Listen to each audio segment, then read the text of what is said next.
Thoughts on flourish teaching. Regarding how to create a visually appealing flourish routine, I actually have two personal insights. The first is that practice makes perfect. Once you've mastered some basic moves, you might find that after completing one move, the next one just flows out naturally, almost without thinking. Most of the focus is on moves like the fan, staircase, butterfly, and opening or starting hand techniques. Once these moves become familiar, how to link them and create your own style simply comes down to playing around more. When you unconsciously experiment, you'll naturally develop your own unique style over time. The second point is that some experienced players may have very impressive moves, and you can certainly learn a specific trick from them. However, I'd advise against copying their entire routine. Their full flourish sequence is tailored to their own familiar arrangements and comfortable movements. What works for them may not suit you. So, in summary, first, master the foundational moves and internalize them. Then, learn some fun and interesting tricks, and finally, integrate them into your own personal style. Fancy cardistry teaching, grip posture. The mainstream way to hold it currently is like this: 3 contact points, the fingertip or joint crease of the index finger holding the top left corner, the joint crease of the index finger holding the top right corner, and the joint crease of the middle finger holding the bottom left corner. This way, the card is held very firmly and won't slip out. Another key point to note is that you can push the card upward and lock it in this position. Make sure that while gripping tightly, it doesn't interfere with performing basic moves. If you grip too high, you won't be able to push it up. If you grip too low, it might not stay steady. So find a grip that suits you. Once locked in, the card won't fall no matter how you shake it. Fancy tutorial, the card spread. First is the most basic card spread. When starting out, you can push straight first, then push the bottom right corner of the top card, push straight, push the bottom right corner. Once you're more skilled, you can start pushing from the middle of the card and slide it to the top right corner. In slow motion, it's just a push, smoothly sliding to the top right corner. Once you speed it up, it can be done very naturally in one fluid motion. Fancy tutorial, the ladder. The ladder, first after spreading the cards, it's in this state, then use your thumb to push once, and push again. Actually, the thumb doesn't need to push too much. My personal habit is that the index finger exerts more force, which is like a downward nod, while the thumb serves as a pivot point. Once you get faster, it becomes smoother. Fancy tutorial, card closing method 1. First, spread the cards open, then push them to the upper left corner. The card at your upper left corner can either be pinched or released, as long as you ensure the card below is held firmly while the one above remains movable. In this position, quickly slide your hand to the right. If you're playing with your left hand, quickly slide it to the left. As you slide, the cards will naturally close together. Of course, you can pinch them and release while moving. Once you're familiar with it, you won't need to slide too much. Just a quick flick of the wrist will close the card smoothly. Fancy tutorial, card closing method 2. For the downward flick, previously we talked about pushing it up while moving it horizontally. That's the upward flick. For the downward flick, you pull it down, all the way to the bottom, with the 2 magnetic corners connected, and then flick it with a curved motion. Note that you don't need to touch the upper card. You can lightly support its bottom with your middle finger to keep it from wobbling around. Just hold the bottom. As for the lower card, grip it tight. Tight. After gripping it firmly, flick it with a curved angle. Fancy tutorial, the butterfly. This move is called the butterfly, and when done quickly, it looks like this. It's commonly used in transitions, such as spreading the cards, staircase, butterfly, and gathering the cards. The technique involves first spreading the cards, then pushing straight in this state, and they will naturally fall. Alternatively, you can tilt your wrist slightly this way, and they'll fall. After they fall, pull them down so the two corners magnetically connect, then give a gentle flick to toss them back up. Push up, pull down, flick. Push up, pull down, flick. Fancy tutorial, opening gesture.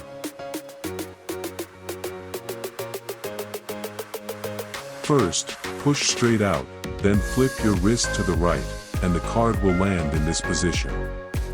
Next, push the bottom left or bottom right corner of the card, moving this point slightly to the right. Then, flip your wrist to the left, causing the card to overturn. As it overturns, push the bottom right corner of the card. To do it slower, start with a straight push, flip, shift, and push the bottom right corner as it overturns.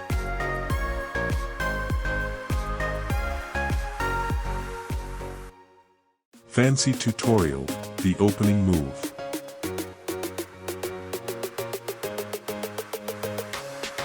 It adds one more action to the basic hand opening, which is the straight push. Normally, the hand opening tilts to the right, but with the push, you first tilt it to the left, then use your thumb to rub the short edge, move it back to the right, and then perform the hand opening motion. In slow motion, you can slightly flip your wrist as you lift and drop, rub the short edge as you drop, and once it's passed, perform the move.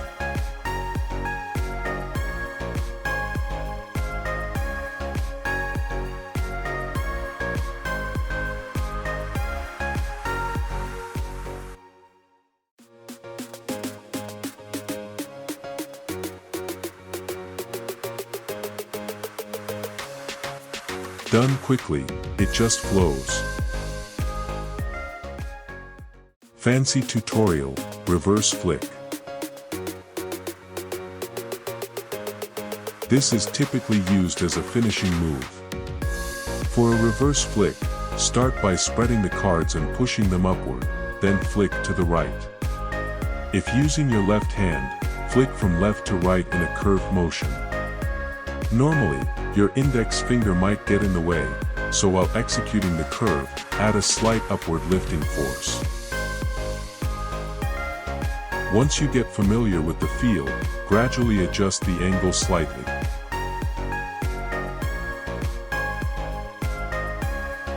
Keep practicing, refining the motion with each attempt until you can perform the reverse flick horizontally or even vertically. Fancy tutorial, left and right tail swing.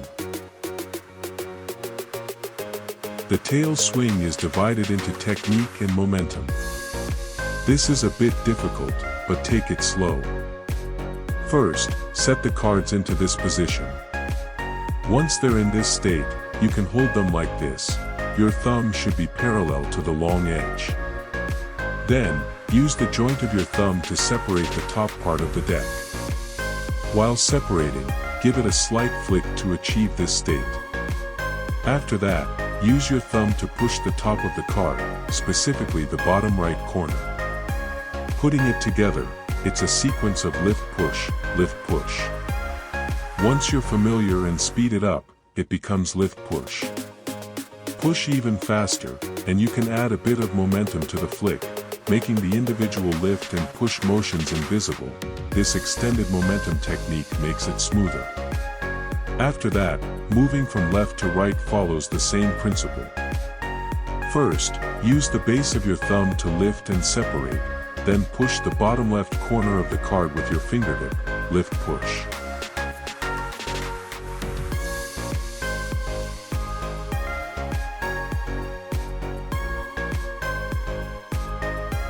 Once you speed it up, that's all there is to it.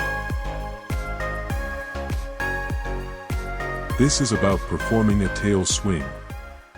Fancy tutorial, up-down tail swing. Aside from left-right tail swings, there's also the up-down tail swing. For example, swinging up-down or down-up. The key technique for this is that during an up-down tail swing, your index finger and thumb perform a pinching motion. The index finger rests on the edge of the bottom card, while the thumb presses in the middle, slightly toward the right, serving as a pivot point. Pinch with the thumb, pressing downward, then use the thumb to push the weight of the card upward. This allows the card to naturally swing up and down. Note that when pinching, at the very bottom of the pinch, slightly raise the pad of your thumb. Otherwise, it might get stuck or blocked, but with a slight lift, the card will come up smoothly.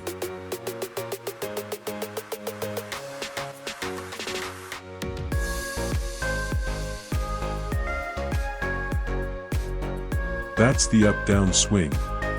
As for the down-up swing, it's quite simple, just follow a right-angle trajectory, like this. How to create that right-angled path? First, press down with the thumb to separate the cards, then flick upward lightly. This will bring them into position. Then, bring them back down and form another right angle by pushing the corner of the card toward the left.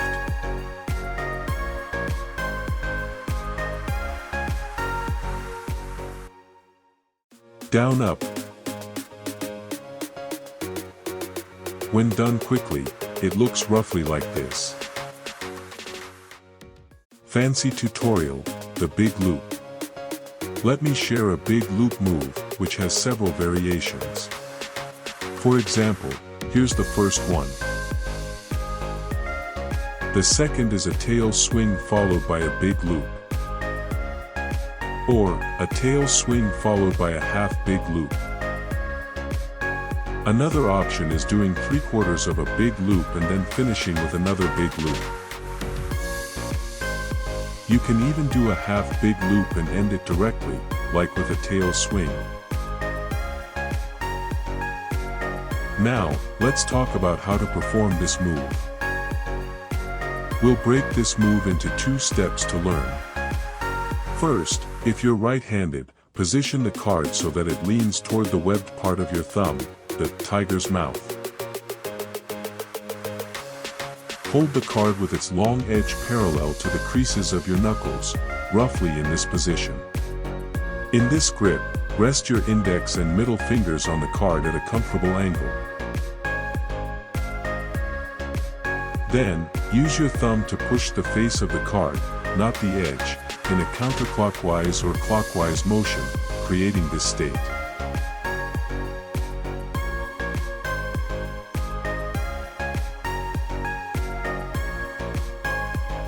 As you push, simultaneously curl your index and middle fingers inward. Push the face, curl the fingers, this forms the desired position, and your thumb will naturally rest on top. That's the first step, push the face, curl the index and middle fingers. Push the face, curl the index and middle fingers. The second step happens when you push the face while curling your index and middle fingers. Eventually, your thumb will land on the top left corner of the card. Once there, don't push the short edge or the face. Instead, flick the top left corner with a natural motion while extending your index and middle fingers outward.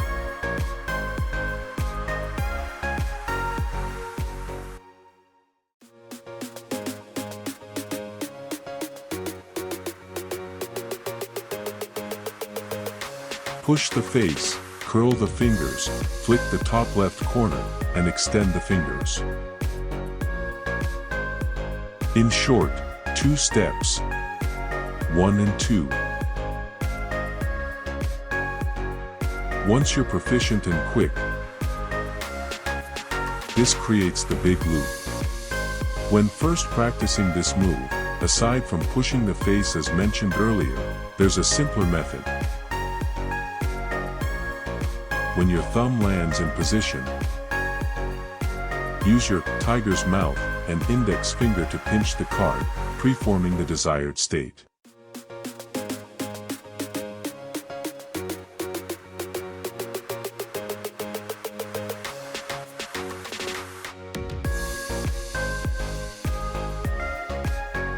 From there, pushing becomes effortless.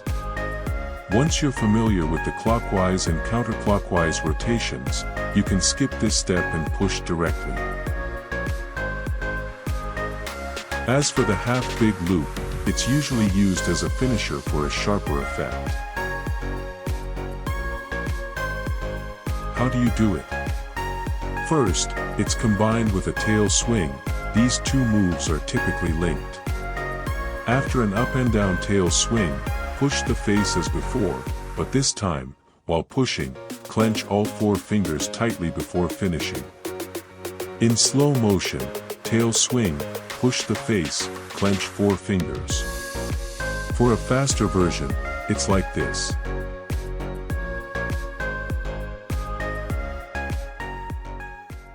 Fancy tutorial, the push through. First, it's divided into 2 steps. The first step is to let the card drop. Start by opening the deck, and while opening, use your thumb to flick the top right corner of the card to make it drop down. Then proceed to push it up. When most people push, you'll notice their thumbs can't spread open. Shorter fingers make it harder to spread, making it difficult to apply force. They end up pushing like this, causing it to tilt. But when the card comes down, don't grip it normally like this. Pull your index finger slightly inward toward the top left corner of the card. Pull it over like this, so your hand can open wide, not like this, where you can't spread it. Flip it over, and now you can open wide. Your wrist can rotate like this. Once open, grip the lower cards tightly, really tightly. Watch how my index finger hooks the top left corner, and the knuckle crease of my middle finger locks the bottom left corner. The deck is gripped very firmly. While gripping tightly, spread your fingers and push the short edge.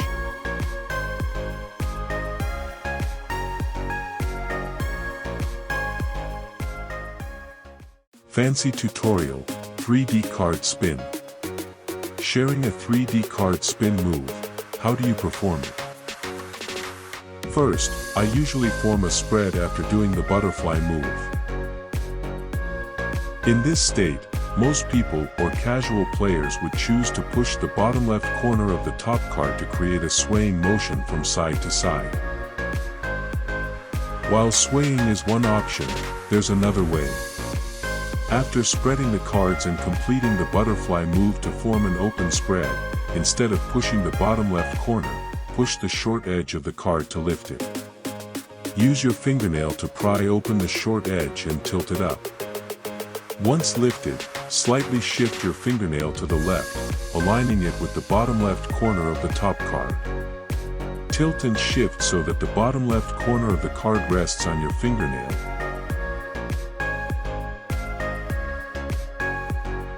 Then draw a circle. This creates the 3D card spin. Fancy tutorial, simple moves. Also suitable for beginners to experience the feel of fancy techniques.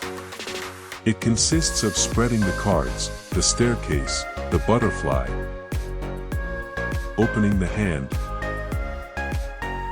and closing the cards.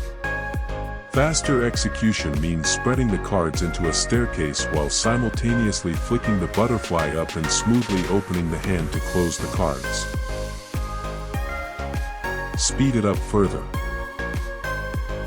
One thing to note is that after completing the staircase, the butterfly move follows.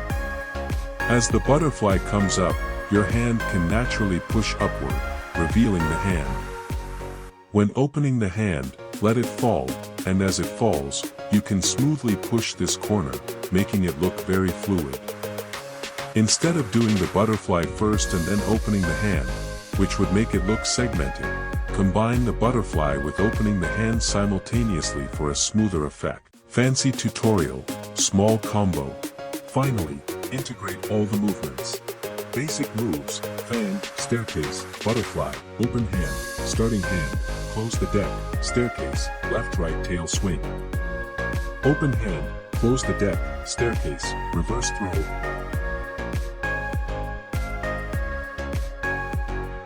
Fan, staircase, butterfly, catch and throw it to close the deck. Fan, staircase, left right tail swing, followed by up down tail swing. Subscribe to my channel for more expert tutorials.